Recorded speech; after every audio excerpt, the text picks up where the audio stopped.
నమస్తే, welcome to prime time debate. TTD కల్తీ నెయ్యి అంశంలో అప్పట్లో చైర్మన్గా పనిచేసినటువంటి వైవి సుబ్బారెడ్డి కీలక పాత్రధారి అన్న విషయం వెల్లడైంది. 2020లోనే నిబంధనలు ఉల్లంఘించారని, అస్మదీయ కంపెనీలకు టెండర్లు కట్టబెట్టారు అన్న విషయం ఆధారాలతో సహా రుజువైన నేపథ్యంలో మరి నెక్స్ట్ ఏం జరగబోతుంది? వైవి సుబ్బారెడ్డిని విచారణకి పిలిచి వదిలేస్తారా, లేదంటే అరెస్ట్ చేసే అవకాశం కూడా ఉందా? ఈ లింక్ ఇంకెంత దూరం వెళ్ళే ఛాన్స్ ఉంటుంది అన్న వివరాలన్నీ కూడా ఈరోజు డిబేట్లో చర్చిద్దాం. మనతో పాటు డిబేట్లో పార్టిసిపేట్ చేసేందుకు స్టూడియోలో ఉన్నారు సీనియర్ జర్నలిస్ట్ సత్యమూర్తి గారు, అలాగే మరో senior journalist doctor Durga Vadlamani గారు. నమస్కారం. నమస్కారం మేడం. సత్యమూర్తి గారు, ఎటకేలకు అందరూ ఊహించిందే జరిగిందండి. వైవి సుబ్బారెడ్డి కీలక పాత్రధారి అన్న విషయం వెలుగులోకి వచ్చింది. నెక్స్ట్ ఏం జరగబోతుందంటారు? దీనికి సంబంధించి మరి సుబ్బారెడ్డి గారు ఇప్పటి వరకు స్పందించినట్లేదు. మొన్నటి వరకు మనం చూసాం, నేను ఏ తప్పు చేయలేదని సుప్రీంకోర్టుకి వెళ్ళాడు, బయటకు వచ్చి మాట్లాడారు. మరి ఇప్పుడు ఏమి ఎలాంటి స్పందన లేదు. ఏం చెప్తారు మీరు దీని గురించి? దాదాపుగా అన్ని మీడియా హౌసులు ఈ వార్తని ప్రసారం చేసినాయి. సోషల్ మీడియాలో కూడా విస్తృతంగా ప్రచారం జరిగింది. ఇంత జరిగినా కానీ వైవి సుబ్బారెడ్డి బయటకు వచ్చి ఎందుకు చెప్పలేదో నాకైతే అర్థం కావట్లేదు.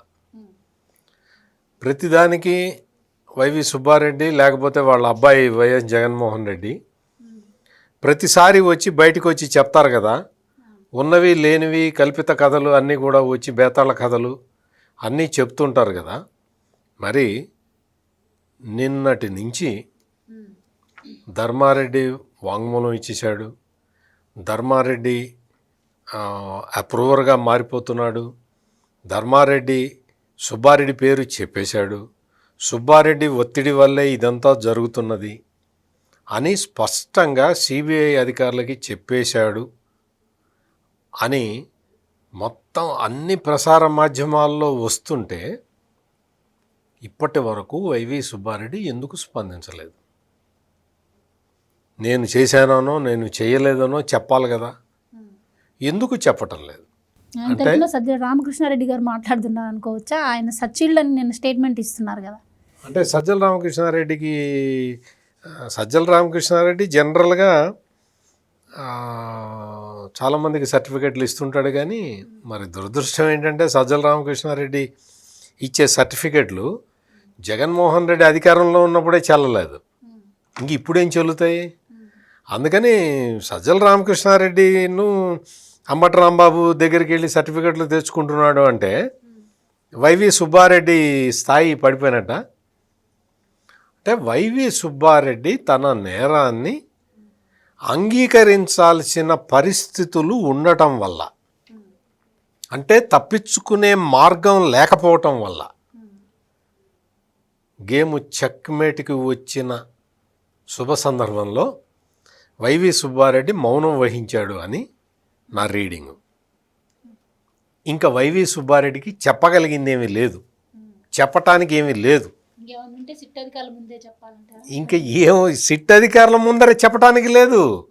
ఇంకా నేరం అంగీకరించటం తప్ప వేరే మార్గం కనపడటం లేదు. బ్యాంక్ అకౌంట్ల మీద కోర్టులకు వెళ్ళారు. అసలు ముందు సిబిఐ ఎంక్వైరీ కావాలి, మాకు ఈ చంద్రబాబు నాయుడు పోలీసుల మీద మాకు నమ్మకం లేదు అని వాదించాడు. బయటకు వచ్చి చెప్పాడు. అన్ని వివరాలు వచ్చి బయటకు వచ్చి మేము కల్తీ చేయలేదు, మేము వెంకటేశ్వర స్వామికి మేము పరమ భక్తులం అని గుడ్డు గూసు అని చెప్పిన వ్యక్తి ఇప్పుడు ఎందుకు మాట్లాడు? గత 24 గంటల్లో నోరు ఎందుకు తెరవట్లేదు? సజ్జల రామకృష్ణారెడ్డి చెప్పాడు, జగన్మోహన్ రెడ్డి అంతకన్నా ఎక్కువ చెప్పాడు. జగన్మోహన్ రెడ్డి ఏం చెప్పాడు? ఆవులకి ఏ గడ్డి వేస్తే ఆ పాలు వస్తాయట. ఆవుకి అన్నం పెడితే అన్నం వస్తుంది, బియ్యం వస్తాయా? ఆవుకి విస్తర్లో అన్నం పెట్టారనుకో, పొదుగులో నుంచి బియ్యం వస్తాయా? ఏం మాట్లాడతారయ్యా? అంటే మీరు మాట్లాడేదానికి ఒక అర్థం లేదు, అర్థం లేదు, ఒక ఇది లేదు. ఆవు పాలు కల్తీ చేశారు అనే, ఆవు నెయ్యి కల్తీ చేశారు అనేది పోయింది. ఇప్పుడు లేటెస్ట్ ఏంటంటే నెయ్యి కల్తీ కాదు, అసలు నెయ్యే లేదు అందులో, అదంతా కెమికల్ నెయ్యి. అది ఇప్పుడు ఈ వైఎస్ఆర్ కాంగ్రెస్ పార్టీ మెడకి చుట్టుకుని ఎంత బలంగా చుట్టుకుంది అంటే వాళ్ళకి ఊపిరి కూడా ఆడటల్లా. అందుకని ఆ ధర్నాలు చేయటం, అమ్మటి రాంబాబుని పంపించటం రోడ్డు మీదకి, నువ్వు ఎగబడు తెగబడు పోలీసుల మీద కలియబడు అంటాం, పోలీసుల మీద కలియబట్టడానికి ఏముంది అక్కడ? కానీ నువ్వు ధర్నా చేసి నీ ఉన్నదే అంత నీ వెనక 10 మంది కూడా లేరు. పోలీసులు లాక్ కొడితే లాకప్లో పడే వాళ్ళందరూ వాళ్ళేదో ఆ పట్టాపురం పోలీసులు మంచిగా ఉంటున్నారు, ఇంకా మంచిగా ఉంటున్నారు నీతోటి. ఈ పాటికి నీ మీద 50 కేసులు పెట్టారు, ఇప్పటికే పెట్టారు. ఒక దాంట్లో అరెస్ట్ చేస్తారు, త్వరలో అరెస్ట్ చేస్తారు. అంటే ఎందుకు చెప్తున్నానంటే బరి తెగించి రోడ్డు మీదకి వచ్చినంత మాత్రాన అబద్ధం నిజంగా మారదు.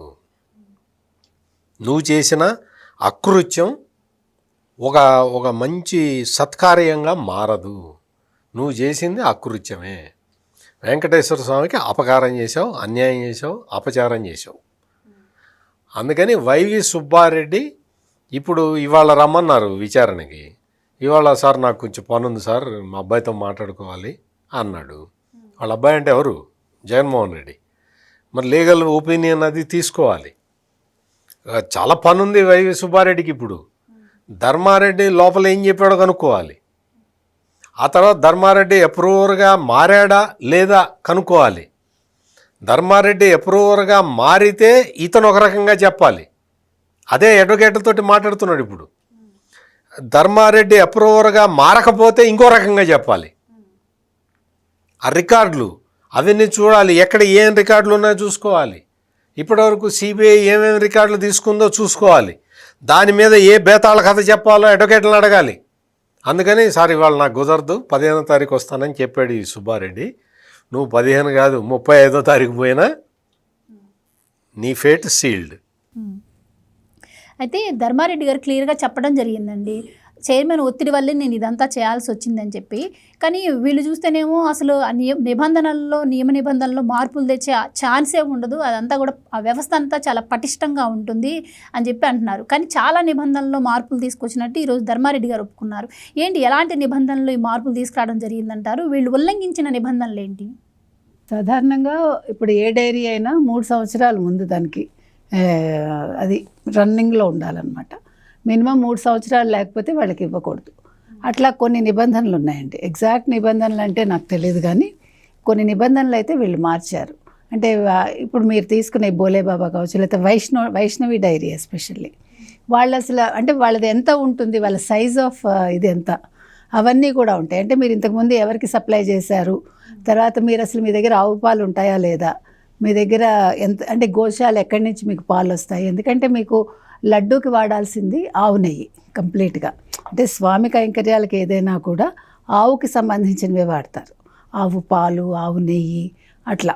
అందుకని ఆ వైష్ణవి డైరీ అనేది దాని సైజ్ ఆఫ్ ఇది చాలా చిన్నదన్నమాట.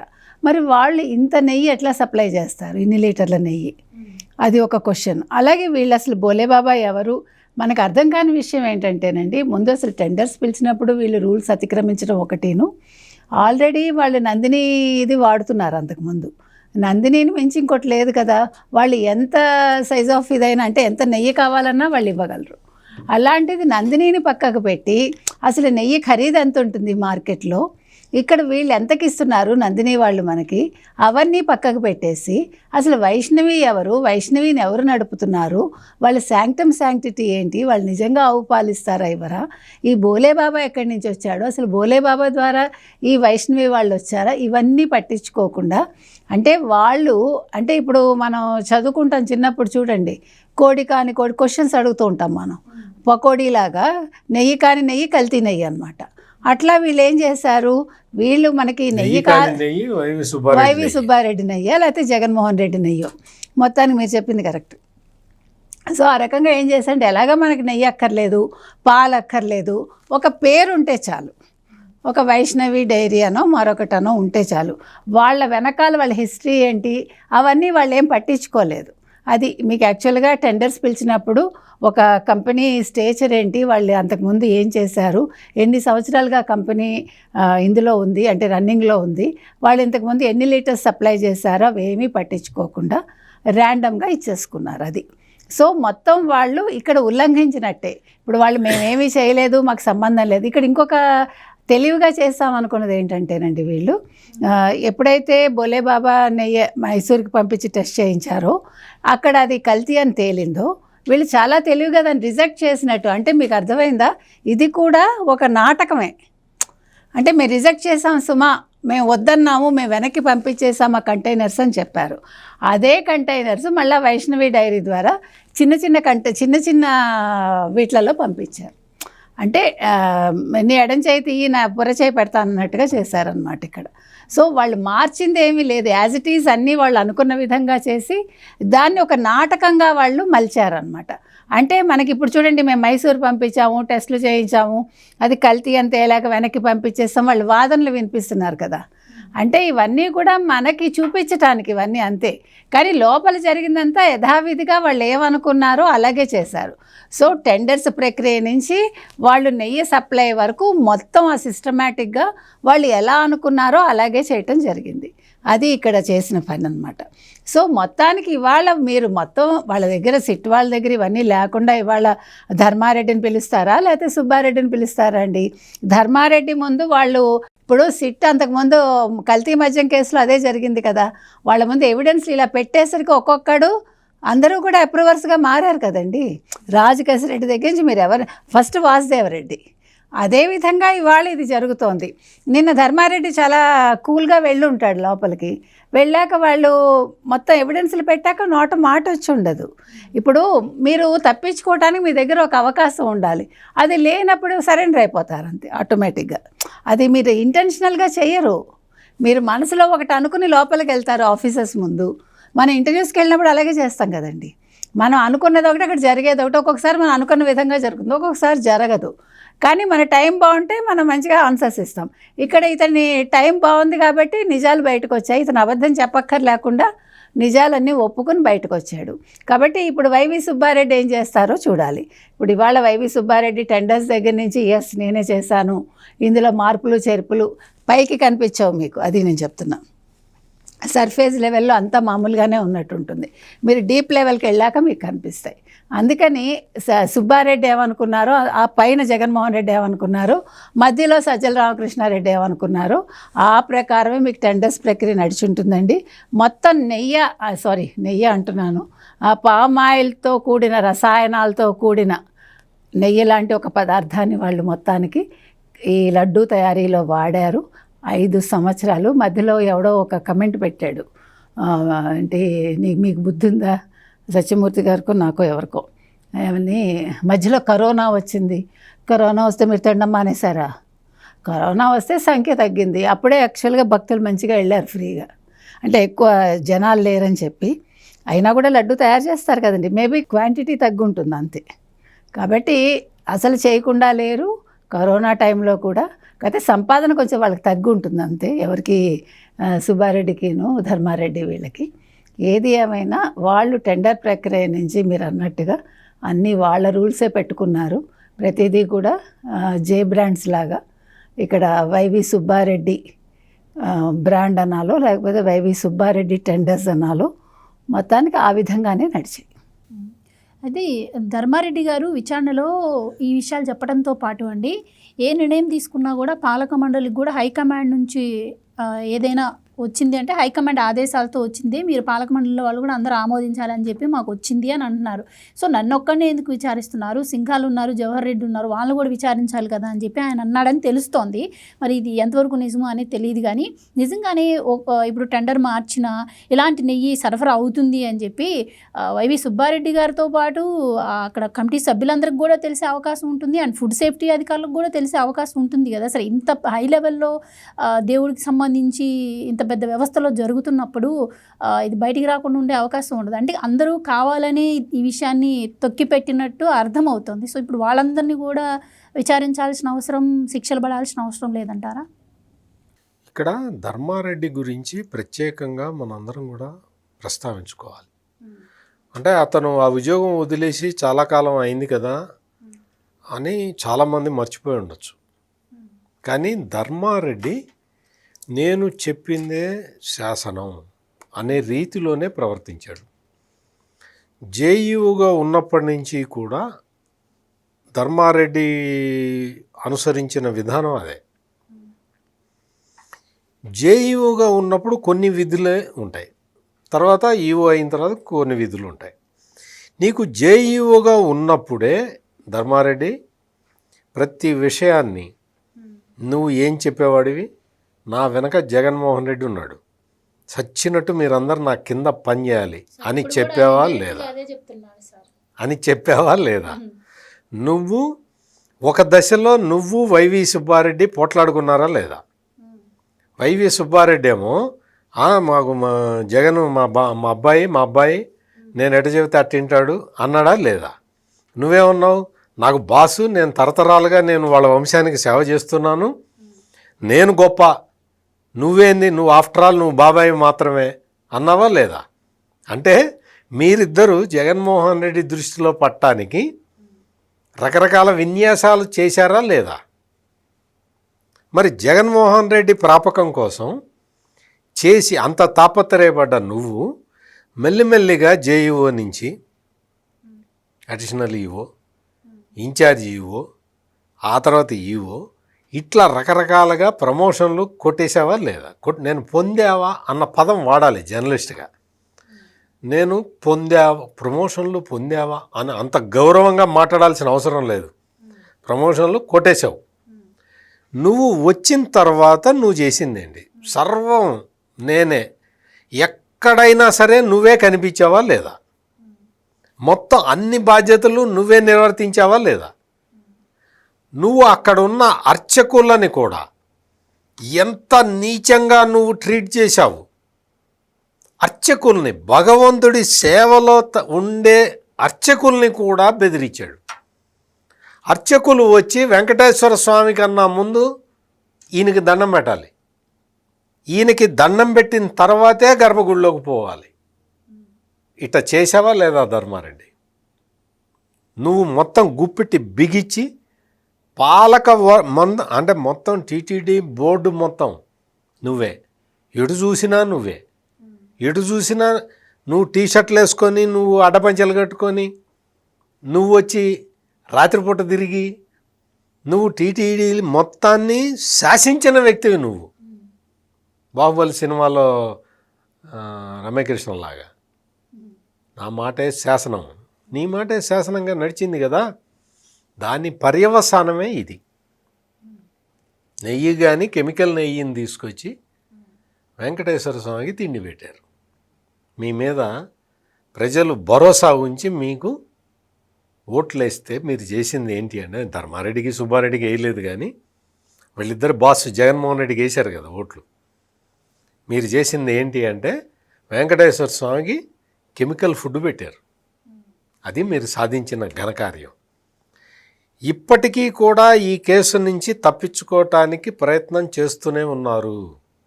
అందుకనే లీగల్ ఎక్స్పర్ట్స్ తోటి మాట్లాడుకుంటూ ఉన్నారు.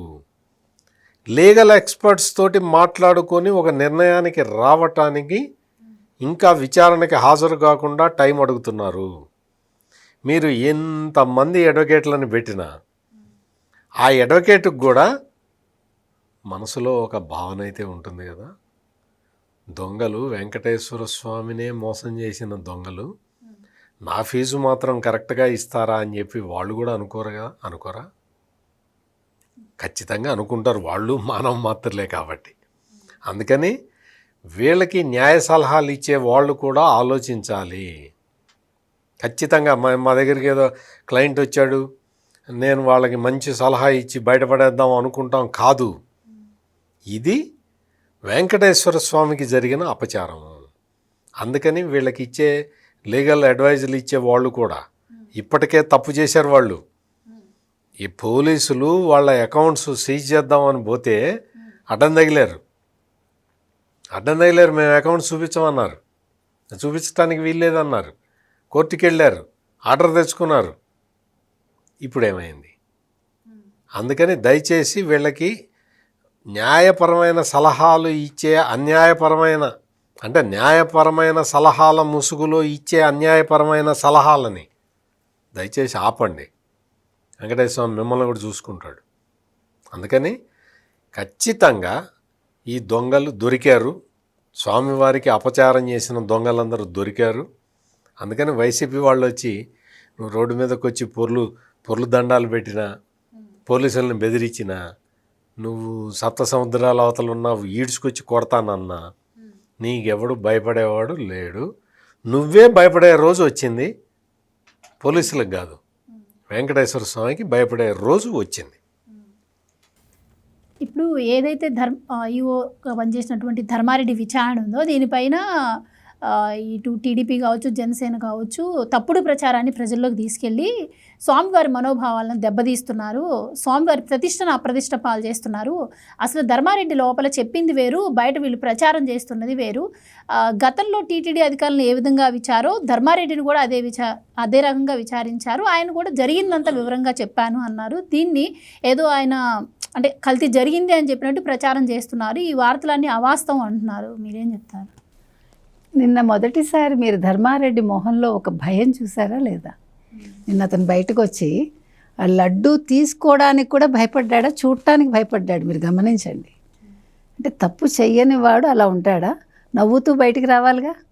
ఒకవేళ ఆయన ఒప్పుకోలేదయ్యా, సరే కల్తీ జరగలేదనే లోపల వాదిచ్చాడు, ఆయన ఏదో జరిగింది చెప్పాడు అనుకుందాం, మామూలుగా చెప్పేసి బయటకు వస్తే ఇదివరకు ధర్మారెడ్డి ఎలా వచ్చేవాడు? ధర్మారెడ్డి సాధారణంగా మీరు అతని ఇది గమనించారంటే కొంచెం సాఫ్ట్గా అనిపిస్తాడు మొహం, తర్వాత నడక కూడా నెమ్మదిగా ఉంటుంది. కానీ నేను హడావిడిగా బయటకు వచ్చేసి ఒక్క మాటలో చెప్పాలంటే శివగామిలాగా కనిపించేవాడు బిజ్జల దేవుడిలాగా మారిపోయాడు. మారిపోయి గబగబా మీరు చూడండి, ప్రెస్ వాళ్ళు అడుగుతుంటే కూడా ఒక్క సమాధానం చెప్పకుండా ఆ లడ్డూ చూడ్డానికి కూడా భయపడి మొహం తిప్పేసుకుని గబుక్కుని తలపేసుకున్నాడు. ఆ ఒక్క ఇండికేషన్ చాలండి ఆయన లోపల ఏం మాట్లాడాడో చెప్పటానికి. తర్వాత టీడీపీ వాళ్ళు ప్రచారం చేస్తున్నారు, జనసేన ప్రచారం చేస్తోంది. టీడీపీ జనసేన ప్రచారం చేయడం కాదు, గతంలో ఆ లడ్డూ తిన్న భక్తులే ప్రచారం చేశారు. అది మర్చిపోయారమ్మా వీళ్ళు. ఈ లడ్డు పూర్వంలాగా లేదు. నేను ఒక్కసారి తిరుపతి వెళ్ళానండి 5 ఏళ్లలో, అంటే వైసీపీ హయాంలో. ఆ లడ్డు చూసినప్పుడే అది ఇలా విడిపోతూ అసలు టేస్ట్ లేదు. నాకు ఇప్పటికీ గుర్తు. మనకు అప్పుడు అంత తెలియదు కదా, ఏంటి ఇలా ఉంది అనుకున్నాను తప్ప దాని మీద దృష్టి పెట్టలేదు. అందులో మన ప్రసాదాలకు ఎప్పుడూ కూడా గబుకని పేరు పెట్టడానికి భయపడతాం కూడా, నిజంగా చెప్తున్నా. అందుకని పట్టించుకోవాలా. ఎప్పుడైతే ఈ ఇన్సిడెంట్స్ అంతా బయటకు వచ్చాయో అప్పుడు మనకు అర్థమైంది, ఓహో మనం తిన్నది కల్తీ లడ్డు అనేది. ఇప్పుడు ఎవరికైనా మీకైనా అదే భావన వస్తుంది కదా, అప్పుడు ఊహించి ఉండరు. కానీ ఇప్పుడు అవును కదా మనం తిన్నది అలా ఉందనిపిస్తుంది. అందుకని ముఖ్యమంత్రి హోదాలో చంద్రబాబు నాయుడు గారు అలా ఎలా అనౌన్స్ చేస్తారని ఆ రోజు అన్నారు. ముఖ్యమంత్రి హోదాలో ఆయన ఒక అనౌన్స్మెంట్ చేశారు అంటేనే అక్కడ తప్పు జరిగింది అనేది ఆయనకి తెలిసింది కాబట్టే మాట్లాడారు. లేకపోతే జస్ట్ లైక్ దట్ మాట్లాడారు చంద్రబాబు నాయుడు గారు జగన్మోహన్ రెడ్డి లాగా. ఇప్పుడు జగన్మోహన్ రెడ్డి లేని ఉన్నట్టు మాట్లాడతాడు వచ్చి ప్రెస్ మీట్లో, ఈయన ఉన్నది ఉన్నట్టు మాట్లాడతారు. ముఖ్యమంత్రి హోదాలో ఆయన చెప్పారు కాబట్టే అక్కడ ఖచ్చితంగా ఒక తప్పు జరిగింది అనేది ప్రజల్లోకి వెళ్ళింది. నిన్న విషయం ఎవడు చెప్పక్కర్లే, ఆ ధర్మారెడ్డి బయటికి రావడం చూస్తేనే ప్రజలే మాట్లాడుకుంటున్నారు. ఇప్పుడు వాళ్ళ సోషల్ మీడియాలో ఇంకా ఏదైనా వాళ్ళు సమర్థించుకోవాలనుకుంటే ఇంకా వాళ్ళ బుర్రలేనితనం అంతే. నిన్న విషయంలో ఇక్కడ తెలుగుదేశం మాట్లాడిందా, జనసేన మాట్లాడిందా, అయినా మాట్లాడతారండి. ఇప్పుడు ఏం చేస్తారు, వాళ్ళు మాట్లాడతారు, అక్కడ ఉన్నది ఉన్నట్టు మాట్లాడతారు. జరిగింది ఇది, అక్కడ ఏంటి పామాయిల్, రసాయనాలతో కూడిన పామాయిల్ వాడారు లడ్డూ తయారీలో అని మాట్లాడతారు. జరిగింది కాబట్టి ఏం చేస్తారు మీరు? కాదు అంటే ప్రూవ్ చేయండి. మీ సుబ్బారెడ్డి గారిని వెళ్ళి రేపు పొద్దున కాగితాలు చూపించమనండి. ఎందుకు ఇవాళ మరి వెళ్ళకపోయాడు ఆయన ధైర్యంగా? ఎందుకు టైం అడిగాడు? అక్కడ తప్పు జరగలేదు కదా వీళ్ళు చెప్పేది వైసీపీ వాళ్ళు. అప్పుడు ఏం చేయాలి? ఇవాళ గబగబా సుబ్బారెడ్డి నేనే వస్తానండి, నాకు టైం అక్కర్లేదు, నేను ఇవాళే వచ్చి మీతో మాట్లాడతాను, ఈ సంగతి తేల్చేస్తాను అనాలి. మరి 15 వరకు టైం ఎందుకు అడిగాడు? ఇవాళ మంచి రోజు, ఇంకా ఆయనకు తెలియదమ్మా పాపం. ఇవాళ చాలా మంచి రోజు, చాలా ముహూర్తాలు ఉన్నాయి. ఇవాళ వెళ్ళుంటే కొంచెం ఆయనకు బాగుండేది. మీరు భలే సలహా ఇస్తున్నారే, మంచి రోజు చూసుకొని జైలుకి వెళ్ళాలి. అవునండి, తొందరగా బయటకు వస్తారు. కొంచెం ఏదైనా ఇప్పుడు చెడ్డ పనికి కూడా ముహూర్తం పెట్టుకుంటారు కదా, నేను ఆ విధంగా చేయడానికి ముహూర్తం పెట్టుకున్నట్టు. సో అందుకని ఇవాళ తప్పు చేశాడు కాబట్టే టైం అడిగాడు ఆయన. అందుకని వాళ్ళకి వాళ్ళే ప్రూవ్ చేసుకుంటున్నారు మేము తప్పు చేశామని. తెలుగుదేశం మాట్లాడిందా, జనసేన మాట్లాడిందా, ముఖ్యమంత్రి చంద్రబాబు నాయుడు గారు అనౌన్స్ చేశారు, ఇవి కాదు. అసలు అక్కడ తప్పు జరిగిందా లేదా అనేది జగన్మోహన్ రెడ్డి పాటికి ప్రెస్ మీట్ పెట్టాలి. ఇవాళ యలహంక నుంచి పరిగెట్టుకొచ్చి ఆ రోజు మొంతా తుఫాన్ అంతా అయిపోయాక వచ్చి మాట్లాడాడు చూడండి, రైతులకు అన్యాయం జరిగిపోయిందని. ఇవాళ తిరుమల తిరుపతి దేవస్థానంలో వెంకటేశ్వర స్వామికి అన్యాయం జరిగిపోయింది ఈ తెలుగుదేశం వల్ల, ఈ జనసేన వల్ల అని ఇవాళ ప్రెస్ మీట్ పెట్టకపోయారా అతను? మరి ఎందుకు పెట్టలా? పెట్టడానికి నోరు రాదు. ఇవాళ వీళ్ళందరూ వెంకటేశ్వర స్వామితో ఆడుకున్నారు. ఆయన నిన్న కూడా అన్నాను నేను, ఆయన రూపం చూస్తారు వీళ్ళ త్వరలో. ఇప్పుడు మనకు ఎక్కువ మాట్లాడకూడదు కొన్ని అంశాలు, కానీ మనం అనక్కర్లే. ఆయన చూడాలనుకుంటే ఆయనే చూస్తాడు, ఎవ్వరూ చూడక్కర్లే. వీళ్ళు చాలా ఆడారండి. అంటే ఒక ఏమంటారు, మేము ఈ మతం కాదు కదా, ఈ దేవుడు మమ్మల్ని ఏం చేస్తాడో అనుకున్నారేమో మనకు తెలీదు. కానీ ఏ మతం కాదు, మీరు మనిషిగా తప్పు చేశారు. ఫస్ట్ మతంగా చేయలేదు, మనిషిగా చేసిన తప్పుకి మీకు ఖచ్చితంగా శిక్ష పడుతుంది. కాబట్టి మీరు మేము చేయలేదు, వీళ్ళు ప్రచారాలు చేస్తున్నారు అని మీ సోషల్ మీడియా మాట్లాడినా, ఎవరు మాట్లాడినా, సజ్జల రామకృష్ణారెడ్డి లాంటి వాళ్ళు ఇక్కడ ఏమీ జరగలేదు, ఇదంతా కూడా వీళ్ళ కుట్ర అని మాట్లాడినా, పైగా మళ్ళీ సిట్టు గురించే మాట్లాడుతున్నారు. మీరు చూసారా? ఈ సిట్టు వల్లే. మరి మీరు సిట్టు కాదు, మాకు సిబిఐ కావాలంటే సిబిఐ అతను కూడా వేశారు కదా, మరి ఆ విషయం ఎందుకు మాట్లాడరు? సిట్టు చేసింది కాబట్టి, ఈ ప్రభుత్వానికి సంబంధించింది కాబట్టే ఇది బయటకు వచ్చిందిట, లేకపోతే రాదుట. అంటే సిబిఐ వాళ్ళు కూడా ఉన్నారు అందులో. ఇవాళ మోదీ గారికి చెప్పమనండి వెళ్ళి జగన్మోహన్ రెడ్డిని, మేము తప్పు చేయలేదు సారు, మీతో మేము గతంలో పనిచేసాం కదా అని చెప్పమానండి దమ్ముంటే.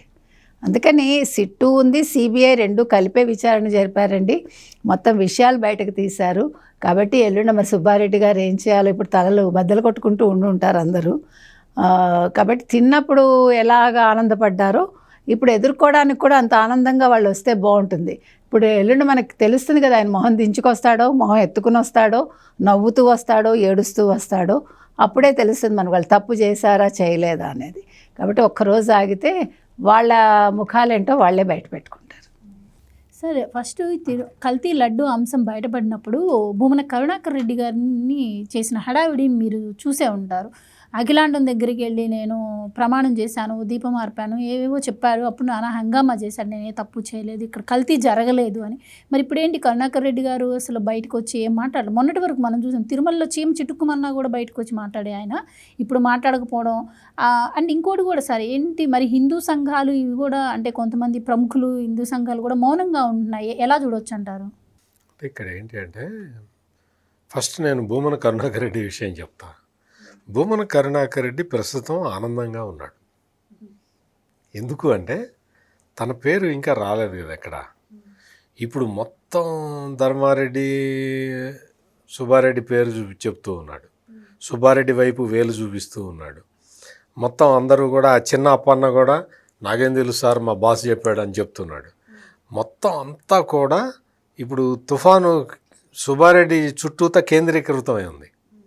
అందుకని భూమన కరుణాకర్ రెడ్డి ప్రస్తుతం నాకు తెలిసి సంతోషంగా ఉన్నాడు, చాలా సంతోషంగా. నా పేరు రావట్లేదు, నా మీదకి రావట్లేదు. భూమన కరుణాకర్ రెడ్డి సంతోషపడమాక.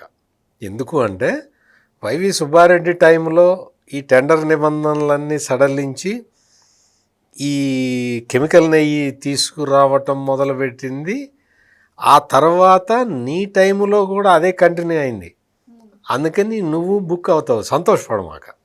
ఇప్పుడు ప్రస్తుతం వైవి సుబ్బారెడ్డిని వేశారులే, అంతా అతని మీదకి పోతుందిలే అని అనుకుంటూ చాలా సంతోషపడుతూ ఉన్నాడు. తప్పునాయన, నీ టైంలో కూడా అదే నెయ్యి వాడావు, అదే కెమికల్స్ తోటి నెయ్యి వాడావు, నీ దాకా కూడా వస్తుంది. నువ్వు కొన్ని రోజులు రిలాక్స్ అవ్వు. ఎందుకంటే ఇప్పుడు చలిగా కూడా ఎక్కువగా ఉంది కాబట్టి కొంచెం రిలాక్స్ అవ్వు. చేసిన పాపం నుంచి నువ్వు కూడా తప్పించుకోలేవు. ఇక్కడ ఇంకొకటి, ఈ భూమన కరుణాకర్ రెడ్డికి సంబంధించి మీరు చేసిన అబ్జర్వేషన్ కరెక్ట్. తిరుపతిలో సైకిల్ వెళ్ళి వారధికి ఇట గుద్దుకున్నా కానీ చంద్రబాబు వల్ల సైకిల్ వెళ్ళి గరుడ వారధికి గుద్దుకున్నది ఏమిటి అన్యాయం అని బయటకు వచ్చేవాడు కదా. మరి ఇప్పుడు రావట్లేదే. అది కూడా అందరూ చాలామంది అబ్జర్వ్ చేస్తూ ఉన్నారు.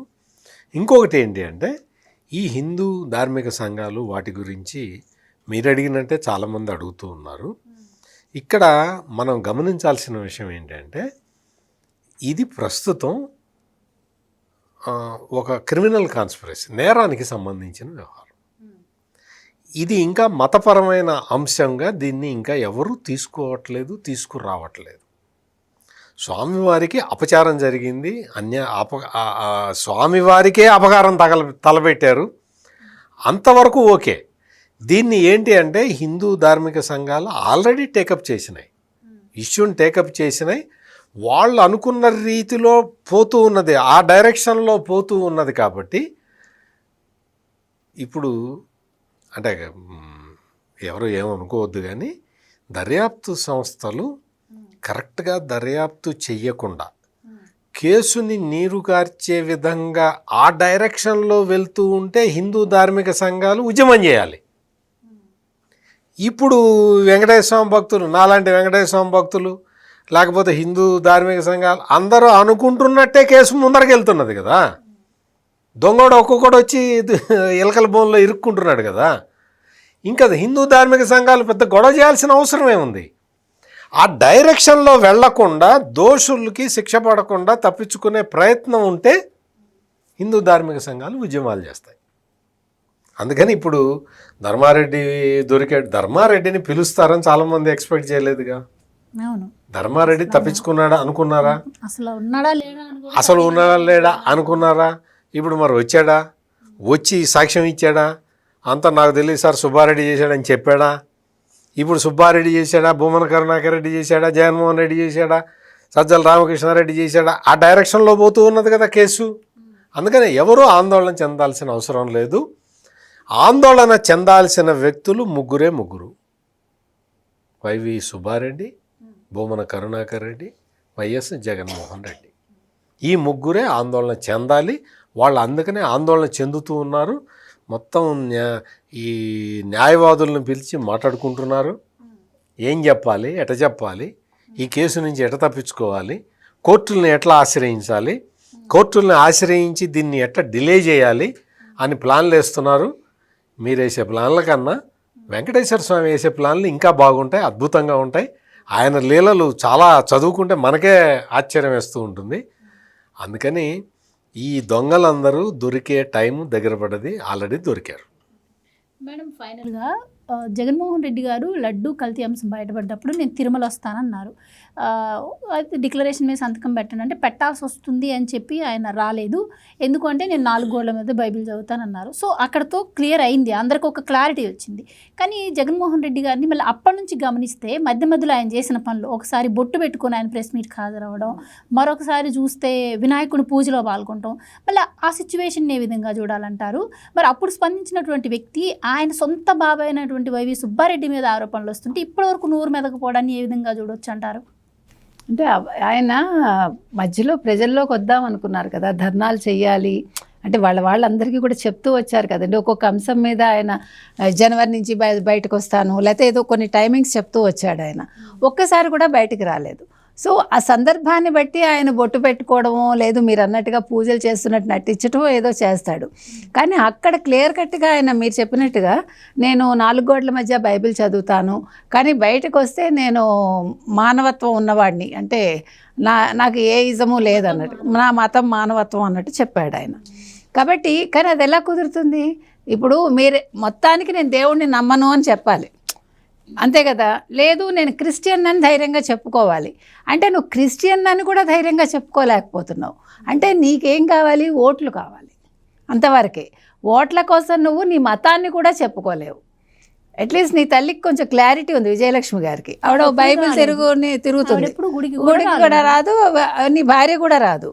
కానీ నువ్వు ముఖ్యమంత్రి హోదాలో ఉన్నప్పటికీ నువ్వు పట్టు వస్త్రాలు ఇవ్వక్కర్లా, నువ్వు తర్వాత వాళ్ళని ఈవో కూడా ఇవ్వచ్చు కదా. ఇక్కడ ముఖ్యమంత్రిగా ఉన్నటువంటి వ్యక్తి అన్ని మతాలను గౌరవించాలి, మతానికి న్యాయం, ఒక మతానికి కూడా విలువ ఇవ్వాలి, ఆచారాలు సంప్రదాయాలు కూడా ఆయన పాటించాలి.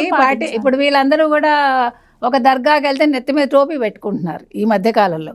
కానీ నాకు తెలిసి, అంటే నేను ఇది క్లియర్గా మాట్లాడుతున్నానండి, నాకు తెలిసి ఒక ముస్లిం మంత్రి ఉన్నారనుకోండి, ఆయన గుడికి వెళ్ళి బొట్టు పెట్టుకోగా మరి నేను ఎప్పుడు చూడలే ఏ ముస్లిం మంత్రి కూడా. అంటే మీరు గమనించుకోండి, అంటే హిందువులు ఒక్కళ్ళే ఎక్కడికి వెళ్ళినా అవతల వాళ్ళ పద్ధతులు పాటిస్తారు. అయితే మీరు అడగచ్చు, జగన్మోహన్ రెడ్డి బొట్టు పెట్టుకున్నారు కదండి అని. జగన్మోహన్ రెడ్డి ఎప్పుడు బొట్టు పెట్టుకున్నారు? ఎలక్షన్స్ ముందు ఆయన హిందూ మతానికి మారినట్టుగా ఒక నాటకం ఆడాడు ఆయన. తర్వాత మరి డిక్లరేషన్లో సంతకం పెట్టి ఉండొచ్చుగా. డిక్లరేషన్లో సంతకం పెడితే ఆయన అన్ని మతాలు గౌరవిస్తారు, అన్ని సంప్రదాయాలకి కూడా గౌరవిస్తారని అనుకుంటాం. అంటే మీరన్నట్టు ఇది కూడా ఆలోచించాల్సిన పాయింట్ కదా. స్వరూపానంద స్వామి నేను హిందువుగా మార్చానని కూడా గతంలో చెప్పిన సందర్భం. మరి అందుకే అడుగుతున్నా, మరి ఎందుకు డిక్లరేషన్లో అప్పుడు సంతకం పెట్టలేదు? ఇప్పుడు కూడా నేను తిరుపతికి వస్తాను అన్నవాడు ఎందుకు రాలేదు?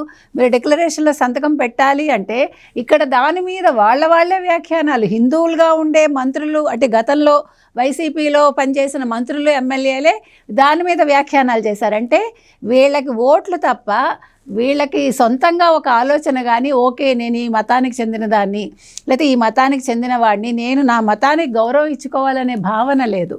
అంటే మన సంప్రదాయాలు, మన మత ఆచారాలు మనం పాటించము. ఎంతసేపు మనం ఎదుగుదల కోసం, లేదు అక్రమంగా అన్యాయంగా సంపాదించడం కోసమే వైసీపీలో, అంటే జగన్మోహన్ రెడ్డితో ఉన్న ఎమ్మెల్యేలు, ఎంపీలు, హిందువులు కూడా నేను మాట్లాడేది చేశారండి, ఆ రకంగా బిహేవ్ చేశారు. కాబట్టి వేటికి కూడా ఈయన ఎక్సెప్షన్ కాదు. అంటే ఈయన కూడా ఒక ఊసరవెల్లి. ఎవరు? జగన్మోహన్ రెడ్డి ఊసరవెల్లి. కాబట్టి అవసరానికి హిందువుగా నటించాడు ఎలక్షన్స్ ముందు. ఎలక్షన్స్ అయ్యి ముఖ్యమంత్రి అయిపోయాక దానికి తగ్గట్టు ఈవెన్ మొన్న ఎలక్షన్స్ ముందే కదా వెంకటేశ్వర స్వామి సెట్ వేసుకున్నాడు గెలవడం కోసం. అంటే నీ అవసరానికి ఆ రోజు మళ్ళీ ఆవిడ ఉంది పక్కన, భారతిరెడ్డి గారు కదా. కానీ తిరుమల ఎప్పుడూ రాలేదు ఆవిడ అక్కడ కూడా ఉండకూడదు, నేను అంటున్నది అది. సో క్లారిటీతో ఉండాలి. ఇప్పుడు నేను అన్ని మతాలు గౌరవిస్తానన్నప్పుడు నేను చర్చికి వెళ్ళినప్పుడు చర్చి ప్రకారం ఉంటాను, దర్గాకి వెళ్ళినప్పుడు వాళ్ళ ప్రకారం ఉంటాను. నేను హిందువుగా నేను నా మతాచారాలు నేను పాటిస్తాను. ఆ క్లారిటీ మనందరికీ ఉంది, కానీ వాళ్ళకి లేదు. ఎందుకంటే వాళ్ళు దొంగలు కాబట్టి. వాళ్ళంటే దొంగ పూజలు చేస్తారు.